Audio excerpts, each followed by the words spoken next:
And joining us with some insights on yesterday's voting are the executive editor at CommonWealth magazine, Michael Jonas, and a reporter for Politico, Massachusetts, Lauren Dezenski. Thank you all very much for being with us.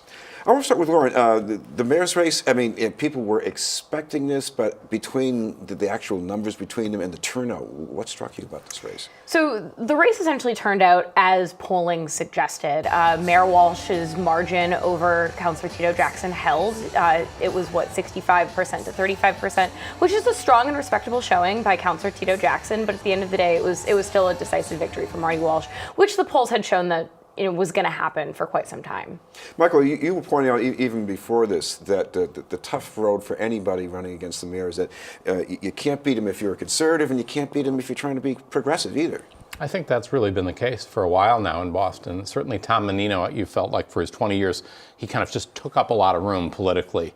And so it was hard, as you say, to get sort of to either side of him politically. And I know that mayoral races are not, considered overly ideological. They're not, formally speaking, even partisan races in Massachusetts with party labels. But I think voters still are looking for some kind of, cue as to sort of the leanings of a candidate. And I wrote a piece saying I thought Marty Walsh certainly tried to offer that with his, denunciations of Trump. He racked up a few sort of surprising endorsements. Planned Parenthood of Massachusetts endorsed him because they said, again, when I talked to somebody from that organization, it was the national climate that caused them to feel like they were going to jump into a mayoral race. And so a lot of those things worked to his benefit in this race, and I think made it hard.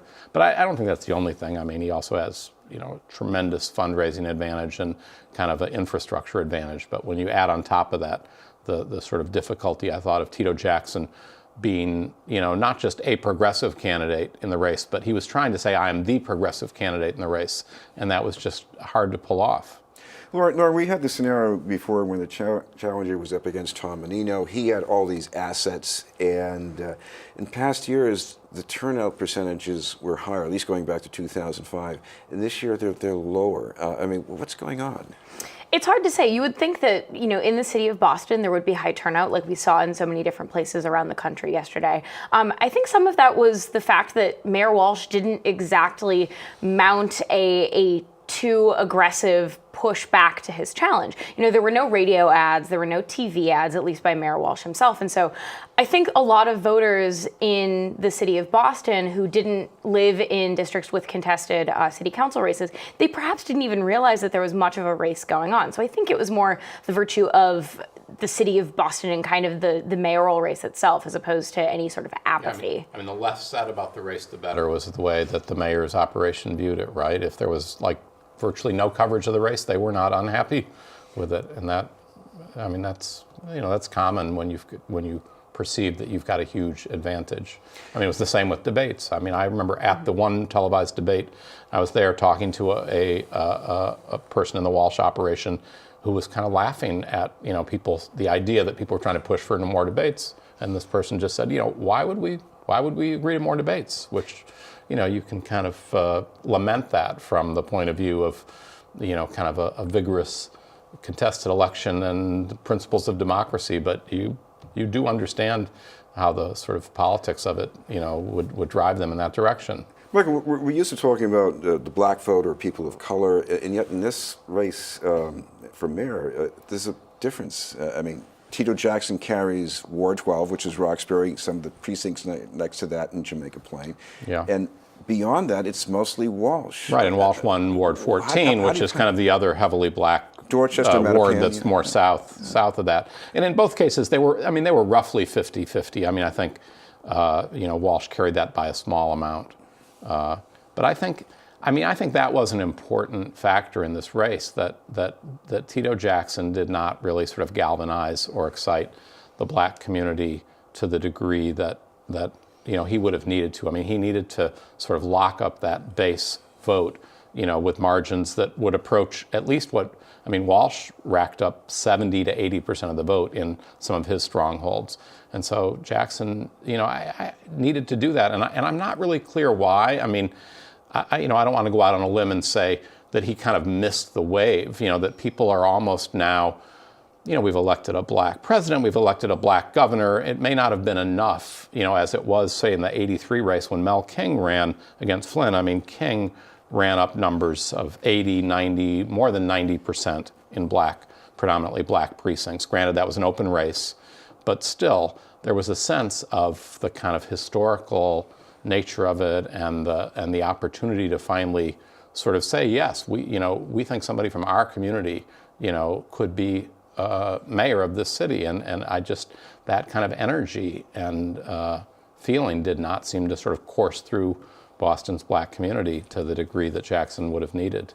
This is BNN News, and we're talking with Lauren Dezenski from Politico, Massachusetts, and Michael Jonas from CommonWealth magazine. Lauren, if there was anything historic about yesterday, is that we now have 6 women, arguably women of color, on the city council, and plus the women surrounding Walsh in his events.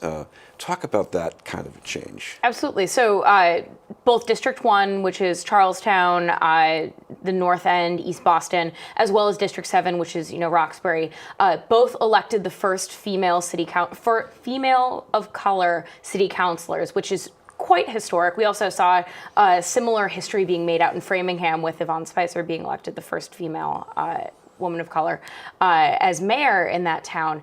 It says a lot kind of about the climate for women here in the city of Boston. It also speaks to how far the Boston City Council has come.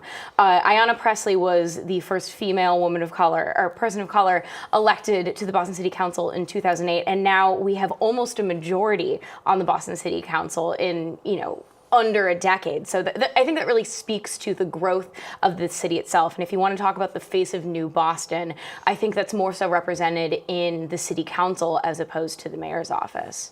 When you say new, meaning because it's not just Kim Janey being a woman, because she's got these deep roots in Roxbury, but Lydia Edwards is from another state. Right, exactly. And it's not a white Irish male representation. It's the other parts of our city. It's no secret that the city of Boston is a majority minority city that has struggled with race issues and diversity in the past, and to see representation from groups that wouldn't have been represented 20 years ago or even 10 years ago says a lot about the movement forward for the city. Now, one of the things that some of us have been untangling in District 1 is the involvement of the mayor. He was apparently backing the number 2 person in that race, Stephen Passacantilli in District 1.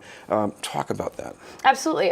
So both candidates actually have ties to Mayor Walsh. Lydia Edwards worked for Mayor Walsh's administration after she had a really impressive showing in a special state Senate race last year. And then Stephen Passacantilli, he goes way back with Mayor Walsh. He's a member of the recovery community, which Mayor Walsh is as well, and was really close with him. Mayor Walsh didn't specifically come out in support of Stephen Passacantilli until essentially the end of the race. But there was some stuff behind the scenes going on. You had a mailer that went out in both Spanish and Mandarin in District 1 with Mayor Walsh and with Stephen saying, I am with Stephen, in the native language that it was sent out. And then also on election day, there was a robocall recorded by Mayor Walsh telling voters to go out and to support Stephen, which was pretty surprising. This is something where Mayor Walsh didn't get fully involved until the very end, but he did actually get involved. Michael, I was thinking about 10 years ago in a special election, Tom Menino backed somebody who used to work for him in a state rep race in East Boston. It didn't do any good. So what's the point of the mayor doing something like this? Yeah, the current mayor, that is. Right. No, you're right. I mean, we've had a long history of mayors who have been at the sort of top of their own game, it appears, unable to kind of transfer that power onto other candidates. But I think politically there's something almost irresistible about the urge to try to throw your weight around a little bit. And, I will say in this race also, I think for Marty Walsh, sometimes, personal ties matter a lot too. So apart from the sort of just, throwing around the political clout that he might have, I think he's a guy who, has strong, feels strong loyalties to certain people. And I think that was very much at play in this race. Although I thought, I thought it was a pretty cute move on his part. I don't say that, in the most positive way. I think he was clearly worried that there was kind of a wave coming behind Lydia Edwards. And I think most people, if they had to call the race as close as they thought it was going to be, she was the one most people were giving the edge to. So he was going to back somebody running against this very impressive, dynamic black woman who probably had more than 50-50 odds of joining the council. So that was sort of a tough proposition for him. I mean, he kind of split the difference in a way that, I don't know, it left maybe probably a sour taste for some people. I kept thinking of like how the old idea of the midnight drop, when there was an attack flyer that you were going to do on an opponent, and you do it the night before the election before they could respond. This was like the midnight endorsement. I mean, it was, he was going to stealthily, quickly come in and endorse someone, but before the other side had a chance to react, or before there wasn't a whole news cycle in which people said, whoa, the mayor's now fully gone in with a candidate running against, as we were talking about the wave of this election, this woman of color running against him. So, I think he was in a bit of a bind with it, and his actions kind of seem to reflect that. Thank you both very much, Michael Jonas and Lauren Dezenski.